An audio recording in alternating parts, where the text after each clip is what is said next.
Meet John, a New Zealander living in Auckland. He wants to buy a rental property in Australia, but has no idea where to start. If you're like John, don't worry. I'll walk you through each step of the process so you can confidently buy a property in Australia while living in New Zealand. The first thing John does is decide where in Australia he wants to buy. Since property prices and rental yields vary across cities, he researches factors like property prices in major cities like Sydney, Melbourne, and Brisbane, rental demand and potential rental income, and growth potential of the area. Will the property appreciate over time?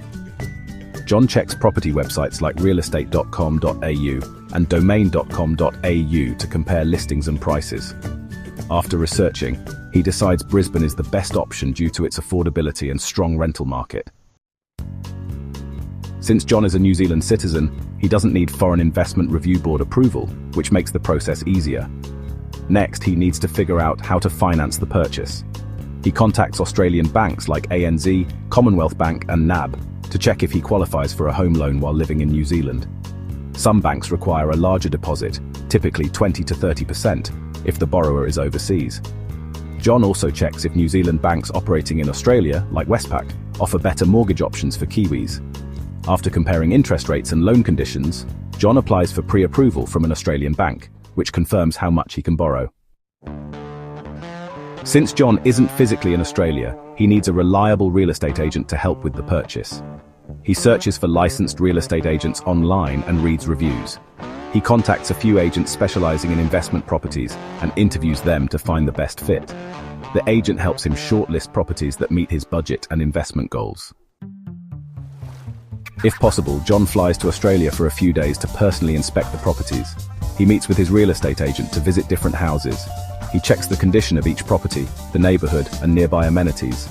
He also talks to local property managers about rental demand in the area. If John can't travel, he asks his agent for a virtual tour and hires a building inspector to check the property's condition. After selecting a property, John makes an offer. His agent advises him on a competitive but reasonable price. He submits an offer and negotiates with the seller. If needed, he asks for a discount based on the property's condition or market conditions. Once the seller accepts the offer, John moves to the next step. John now needs a conveyancer or property lawyer to handle the legal paperwork.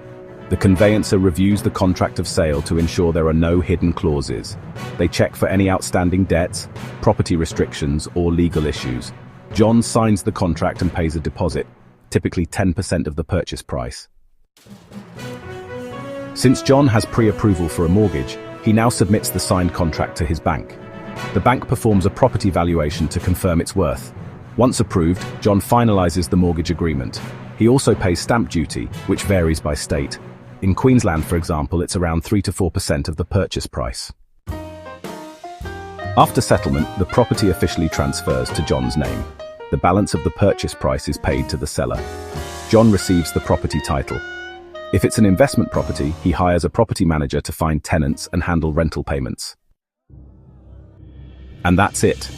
John now owns property in Australia while living in New Zealand. His rental income helps him pay off the mortgage, and he enjoys capital growth over time. If you're a Kiwi looking to buy in Australia, follow these steps and make sure to do your research. Don't forget to like, subscribe, and stay tuned for more property and finance tips.